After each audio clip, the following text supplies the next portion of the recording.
কৃতজ্ঞতা প্রকাশ করেছেন। আসলে একজন মহৎ গুণের মানুষ হইলে এরকম গুণে গুণান্বিত হওয়া যায়। তো ডাক্তার আমিনুল ভাই শহরে থাকেন, তিনি ডাক্তারি পেশায় জড়িত, উনি ময়মনসিংহে থাকেন আপনারা জানেন। তারপরেও যে ওনার এই অল্প সময়ের জন্য মাঝে যে উনি এলাকার অসহায় ভদ্রদ্র মানুষের কথা ভাবেন। বিশেষ করে গত ঈদুল আজহা আমি দেখেছি উনি নিচে উপস্থিত থেকে এই এলাকায় একটি ক্রীড়া প্রতিযোগিতার আয়োজন করেছিলেন। তো শুধু একজন ভালো মানুষ, ভালো মনের মানুষ, যিনি শেকড়ের টানে এই এলাকায় বারবার ফিরে আসেন, আপনাদের কথা ভাবেন। আর এরকম ভালো মানুষের মাধ্যমে এইগুলি করা সম্ভব। তো অনেক বক্তব্য দিয়ে গেছি, যেহেতু আজকে তীব্র শীত, শৈত্যপ্রবাহ চলছে।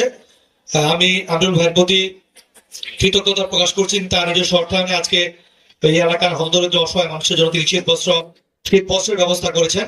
তো ডক্টর আমিনুল ভাইকে আমি আবারও ধন্যবাদ জানাই এবং অনুরোধ থাকবে যে আপনি যেখানে থাকেন ভালো থাকবেন। আল্লাহর কাছে দোয়া করি আপনার পরিবার সহ আপনি ভালো থাকবেন এবং এই এলাকার মানুষের কথা আপনি আরো বড় পরিসরে চিন্তা করবেন। আর আমাদের জন্য আপনার কাছে দোয়া চাই। আর মুরাদকে ধন্যবাদ আমাকে আজকের এই অনুষ্ঠানের অতিথি করার জন্য। আসলে আমি অতিথি না, আমি মনে করি যে লতারিয়া গ্রামের আমি সন্তান। আমি গত কয়েকদিন আগে একটি 16 ডিসেম্বর এসেছিলাম। আমার কাছে মনে হয় যে আমিও গ্রামের মানুষ, শহরে থাকলেও আমার গ্রামটা কসবা কাঠগড় পৌরসভার 6 নং ওয়ার্ড। আমি গ্রামে বেড়ে ওঠা মানুষ, আমার বাড়ির ঠিক পাশ দিয়েই মৃগী নদী বয়ে গেছে। তো আমি গ্রামের এই আচরণগুলি, কৃষ্টি কালচার সবসময় নিজে লালন করি, পোষণ করি। তো আমি বক্তব্য দীর্ঘ করছি না, আমার জন্য দোয়া চাই। আমার সন্তান আছে 2টি, পরিবার আছে আমারও।